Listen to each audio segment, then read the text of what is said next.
नमस्कार साथियों, मैं आपका साथी रमेश डुकिया आपके सामने एक प्रेरक प्रसंग लेकर आया हूँ। प्राचीन काल की बात है। एक व्यक्ति राजा के पास गया, मुझे काम चाहिए, काम मांगने के लिए। तो राजा ने कहा, भाई काम पे तो रख लेंगे, लेकिन आप काम क्या करोगे, आपकी योग्यता क्या है। तो उस व्यक्ति ने कहा, महाराज मैं इंसान हो या जानवर, उसकी शक्ल देखकर उसके गुण बता देता हूँ। तो राजा ने उसको काम पे रख लिया और उसको सबसे पहले अपने खास घोड़े के अस्तबल में रखा। तो कुछ दिन वो घोड़े के पास रहने के बाद राजा ने पूछा उससे कि भाई घोड़ा कैसा है।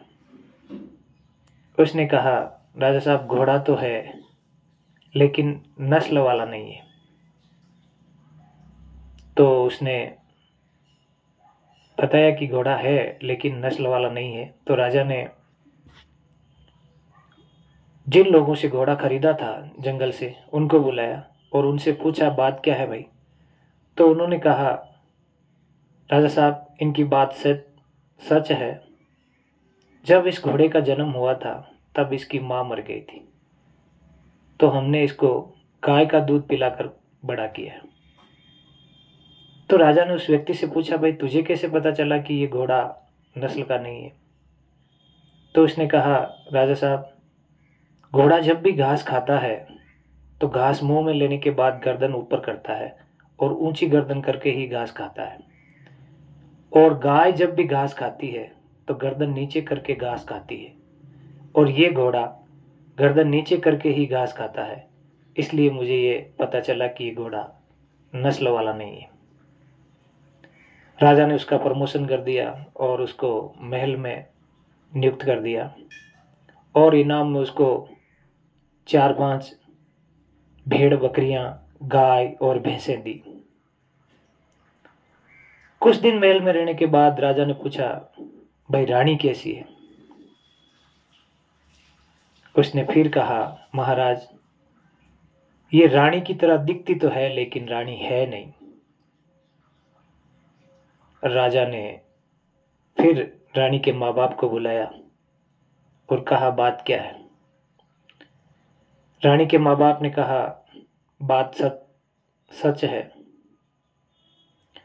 जब हमारी पुत्री हुई थी तो आपके पिताजी ने हमसे आपका रिश्ता मांगा था और हम भी आपके बड़े घराने से रिश्ता जोड़ना चाहते थे, लेकिन दुर्भाग्य से 6 महीने बाद हमारी पुत्री की मृत्यु हो गई।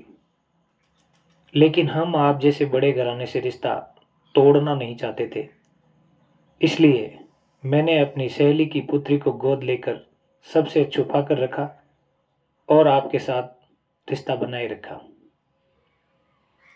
तो राजा ने उस व्यक्ति से पूछा, भाई तुझे कैसे पता चला कि ये रानी की तरह दिखती है लेकिन रानी है नहीं। तो उसने कहा, महाराज इसका व्यवहार जो नौकरों के साथ है वो रानी की तरह नहीं है, रानियों वाला व्यवहार नहीं है। इसका अपने नौकरों के साथ बहुत ही तुच्छ और निम्न दर्जे का व्यवहार है। राजा ने उसका फिर प्रमोशन कर दिया, 2 एसीपी लगा दी और उसको अपने साथ नियुक्त कर दिया और उसको इनाम में बहुत सारी भेड़ बकरियां और भैंसें गायें दी।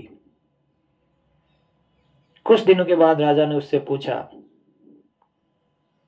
मेरे बारे में बताओ। उसने कहा, मैं आपके बारे में बता दूंगा, लेकिन उससे पहले आपको मुझे एक वचन देना होगा। राजा ने कहा, मांगो, क्या मांगते हो। उसने कहा, मुझे जीवन दान देना होगा। अब राजा वचन में बंध चुके थे, इसलिए उन्होंने कहा, दिया। तो उसने कहा, राजा आप तो सबसे गए गुजरे हो। उसने कहा, कैसे, कि आप राजा नहीं हो, कोई गडरिया लगते हो। उसने अपने माँ बाप को बुलाया और पूछा बात क्या है। तो उसकी माता ने कहा, यह बात सच है, हमारे जो पुत्र हुआ था वो खत्म हो चुका था 6 महीने बाद ही,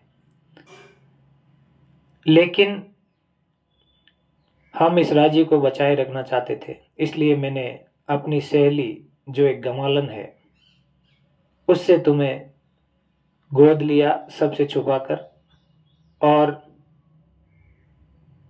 पाला पोसा और बड़ा किया और हमारा पुत्र बनाकर सबके सामने प्रस्तुत किया। इसलिए तुम हमारे पुत्र नहीं हो, गडरिया के पुत्र हो। तो राजा ने उस व्यक्ति से पूछा, भाई मेरे बारे में तुझे कैसे पता चला?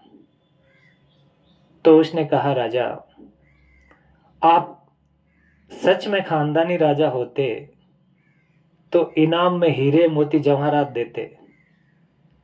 आप जब भी मुझे इनाम देते हैं भेड़ बकरियां गायें भैंसे देते हैं, इसका मतलब आप गडरिया थे। तो राजा उसको मान गए और उसको हमेशा के लिए अपने साथ रखना शुरू कर दिया। इस प्रेरक प्रसंग से हमें यही सीख मिलती है कि व्यक्ति अपने गुणों द्वारा पहचाना जाता है। गुण के आधार पर ही उसका और उसके व्यक्तित्व का प्रदर्शन होता है, और गुण के द्वारा ही उसका और उसके व्यक्तित्व की पहचान की जाती है।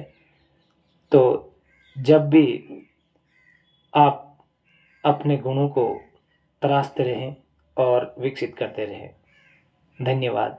मेरा ये प्रेरक प्रसंग आपको कैसा लगा? यदि अच्छा लगा हो तो कमेंट और लाइक ज़रूर करें। आपके कमेंट और लाइक से मैं आगे भी और भी ऐसे प्रेरक प्रसंग लेकर आपके सामने हाजिर होऊंगा। धन्यवाद।